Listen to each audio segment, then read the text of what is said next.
truth is, no one's entitled to your attention, even if you're the same race. Describe, let's talk about it. Gotta get through your head, wrap your psyche around. A black man can love and cherish his mother and at the same time not want to date black women.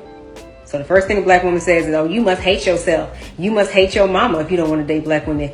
He loves his mother because she birthed, raised, and nurtured him for his entire life. He don't love her because she's a black woman. He loves her because she's his mother. He don't care. I don't care what she is. She can be a chimpanzee. It doesn't matter. She's nurtured him his whole life, and she deserves his love. That don't mean he want to date a black woman. He ain't got to date his mama. He ain't got to be attracted to his mama. He ain't got to put up with his mother every day and her attitude and her mood swings and all of that.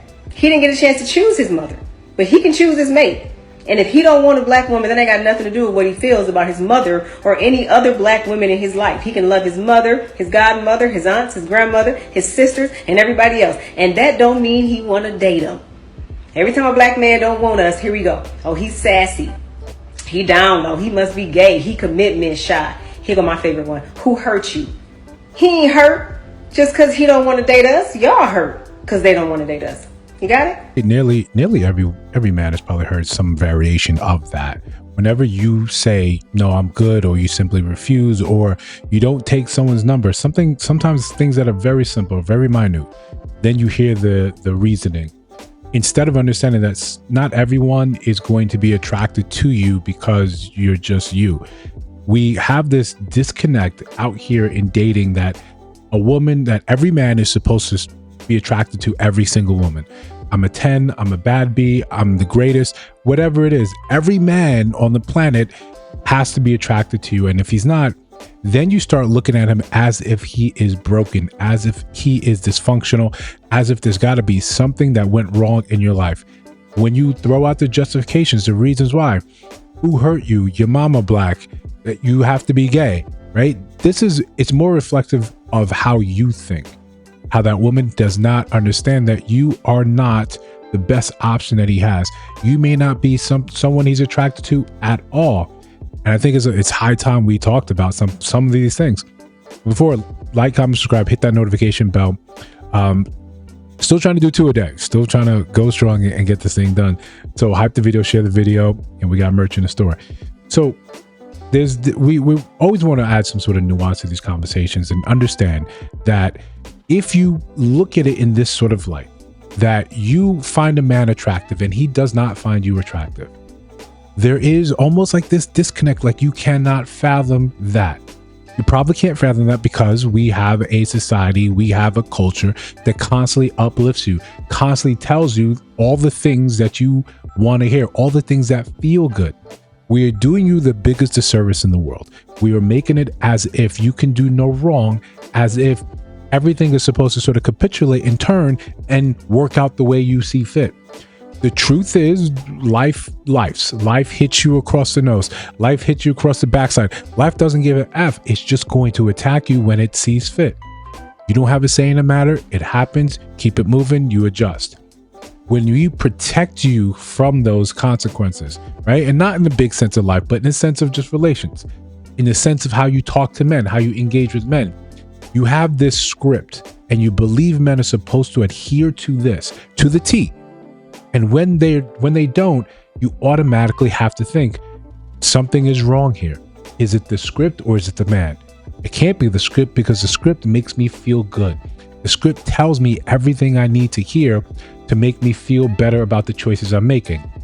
The script doesn't want you to go and look at your life and examine and say, wait, are you the bad B that you claim to be?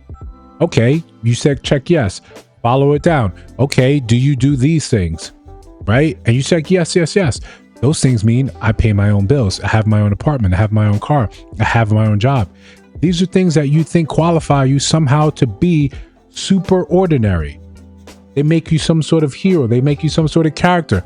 In reality, it just makes you an adult, but we praise you for the basics. So when men come and say, I don't want to do this, you automatically think something's wrong with them. When we take this and we extrapolate this further into just race, we have this idea that specifically black men are supposed to be with black women. And statistically, this happens, right? We're more race loyal than we're not. And this goes for every race. This is not a thing that we're just kind of special towards. No, this is kind of how humans kind of operate. Plenty of things affect this. The way you were brought up, right? What's the environment you're around, your exposure. But in an increasingly global market, global world, you're going to get more offshoots, more people that say, hey, I'm going to leave. I'm going to do something else. I'm going to go somewhere else. Originally, it was for, you saw more of this when people say, yeah, I grew up around this race. Therefore, this is who I ended up with. I went to school with this race. Therefore, that's what I ended up with. What you're seeing now is more choice added to that mix. I tried this. I didn't like the result. Now I'm over here doing this. I tried this. I get better results with her over here. So that's why I'm doing this. It's all intrinsic about that person. Yes. Are there some people that go about and make it a negative thing? Well, when I was doing this, y'all do this and this. Yeah, cool. Quietly let them exit, close the door behind them. But when men find themselves saying this is why they date outside their race, you always hear the canned responses. Who hurt you? Your mama black. As if now I'm supposed to stay with one race because I grew up this way. However, the reverse is never true. When a black woman goes outside the race, we praise her for finding her prince, finding her king.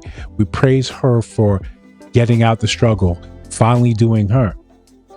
We let this double standard exist and run rampant, and we don't even put much of an emphasis or turn any of our eyes towards it and say, how can we kind of sit by this?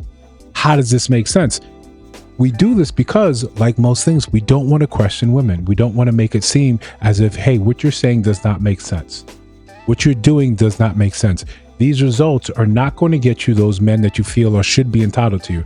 They're still going to decide and do what they want to do. Let's be frank. Let's be fair. When have you ever seen in recent history shame getting people in line to do what you want them to do now? When have you ever saw a black man telling you that he's got his Becky, he's got his Snow Bunny, and you shame him? He says, yeah, let me break this whole thing up. Let me dissolve my family and find me a black queen.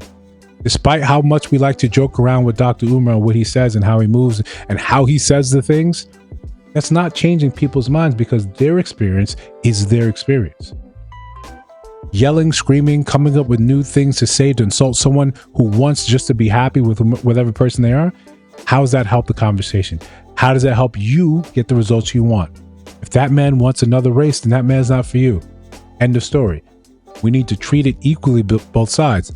When a black woman, famous or not, decides she wants to be with someone else, famous or not, keep your mouth closed, let it rock, right? For the most part, we hear this on both sides, but I think if we're being honest, we hear more vitriol coming from the women, because part of it comes from you having to be questioned, you having to be told in no uncertain terms, the women I've dated in my life, the black women I've dated in my life, they don't measure up to how this person makes me happy.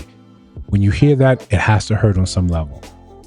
And I get that it's probably more of a trauma defensive sort of response than saying that, hey, maybe we have some work to do.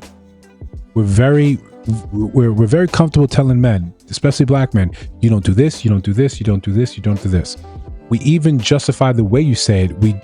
We have so many think pieces out here telling men that the reason she criticizes you, the reason she complains, the reason she nags is not because she doesn't like you. No, she wants to make you, no. But now I have to be softened with the words I use for you. This is why when there seems to be an exacting toll, more and more rules, more and more ways that some black men can only operate in a specific lane to be black enough to be the right type of man, the right type of black man. This is why I sometimes say, you know what, it's too much work. I want to leave. I'm going to do what I got to do. It doesn't matter what color you want to constantly remind me that my mother is. People just want to be happy. People just want to go where they're loved and where they're celebrated. And oftentimes it's going to be black men. And when they leave, who's to say that you have any say in it? But listen, if you disagree, let me know down in the comments below. If you see other videos on your screen, check those out. Let me know your thoughts about those in those videos, of course.